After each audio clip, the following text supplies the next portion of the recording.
ఆణివార ఆస్థానం సందర్భంగా శుక్రవారం సాయంత్రం శ్రీదేవి, భూదేవి సమేత శ్రీ మలయప్ప స్వామివారు అత్యంత శోభాయమానంగా అలంకరించిన పుష్ప పల్లకీపై తిరుమల పురవీధుల గుండా విహరిస్తూ భక్తులకు కనువిందు చేశారు.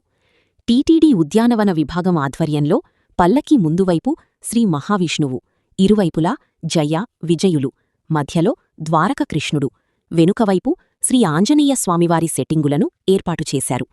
అదేవిధంగా రోజాలు, చామంతి, లిల్లీ, మొలలు, మల్లి, కనకాంబరం, తామరపూలు, వృక్షి తదితర 9 రకాల సాంప్రదాయ పుష్పలు, 5 రకాల కట్ఫ్లవర్స్ను వినియోగించారు. అదేవిధంగా వివిధ సాంప్రదాయ పుష్పలు, కట్ఫ్లవర్స్తో విశేష అలంకరణలు చేశారు.